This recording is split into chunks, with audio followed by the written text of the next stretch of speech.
সুনির্দিষ্ট তিনটা দাবি নিয়ে আমরা অবস্থান কর্মসূচি চালিয়ে আসছি। ১ নম্বর দাবি ছিল গণহত্যার বিচার করা। দ্বিতীয় দাবিটি ছিল গণহত্যার দায়ে আওয়ামী লীগকে নিষিদ্ধ করা। এবং তৃতীয় যে দাবিটি ছিল সেটি হচ্ছে রাষ্ট্রযন্ত্র থেকে ফ্যাসিবাদের দোষর আমলাদের চিহ্নিত করে গ্রেপ্তার করে বিচারের মুখোমুখি করা। এই তিনটি দাবি নিয়ে দীর্ঘ ১০০ দিন ধরে আমরা অবস্থান কর্মসূচি চালিয়ে আসছি। ইতিমধ্যে আওয়ামী লীগ এর কার্যক্রম নিষিদ্ধের মাধ্যমে আমাদের একটি দাবির আংশিক পূরণ হয়েছে। বাকি যে দাবিটি গণহত্যার বিচার, এটি একটি লং টার্ম প্রসেস, সেটির জন্য আমরা কার্যক্রম চালাচ্ছি। এবং তৃতীয় যে দাবিটি সেটি হচ্ছে আমাদের ফ্যাসিবাদের যে দোষর আমলাদের উৎখাত করা। আমরা গত শুক্রবার ঢাকা বিশ্ববিদ্যালয়ে জুলাই মঞ্চের পক্ষ থেকে একটি মশাল মিছিল করি। সেই মশাল মিছিলটি রাজু ভাস্কর্যে একটি সংক্ষিপ্ত সমাবেশ করে। সেখানে আমরা বলেছি ইতিমধ্যে জুলাই মঞ্চ, জুলাই ঐক্য সহ ফ্যাসিবাদের ৪৪ জনের আমরা সুনির্দিষ্ট তালিকা তৈরি করা হয়েছে। এই তালিকাগুলো অনেক গবেষণা করে তৈরি করা হয়েছে। এরা সরাসরি আওয়ামী লীগের আমলে বিভিন্ন ধরনের ফ্যাসিবাদী কার্যক্রমে লিপ্ত ছিল। আমরা বলেছি আগামী ৩ কর্মদিবসের মধ্যে যদি অন্তর্বর্তীকালীন সরকার এই ফ্যাসিবাদী আমলাদের বিরুদ্ধে যথাযথ ব্যবস্থা না নেয় তাহলে আমরা সচিবালয় অভিমুখে ফ্যাসিবাদ উৎখাত যাত্রা কর্মসূচি পালন করব।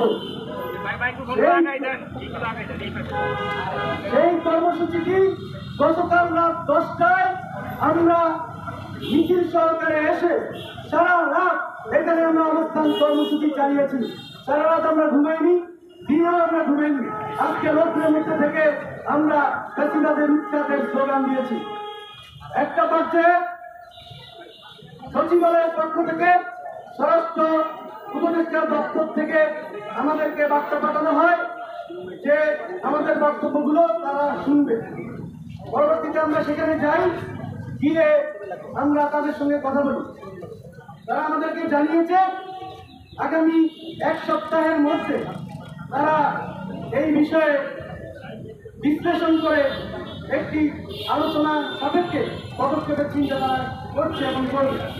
আমরা আগামী 1 সপ্তাহের মধ্যে যিনি পদায়ন এবং অপসারণের দায়িত্বে যিনি আছেন অর্থ উপদেষ্টা মিস্টার সালেউদ্দিন আহমেদ এবং স্বরাষ্ট্র উপদেষ্টা যিনি আছেন জাহাঙ্গীর আলম, এই দুজনের সঙ্গে আমাদের জুলাই মঞ্চের অফিসিয়াল বৈঠক হবে।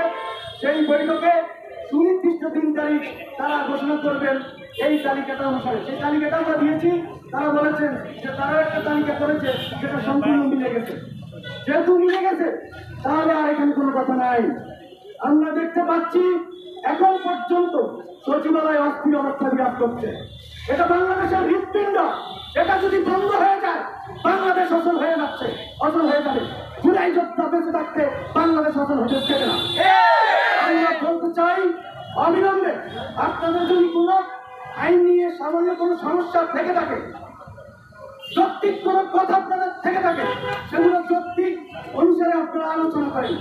কিন্তু ফ্যাসিবাদীদের পদে পড়ে বাংলাদেশকে অস্থিতিশীল করতে চাইলে জুলাই যোদ্ধারা আবার জেগে উঠবে।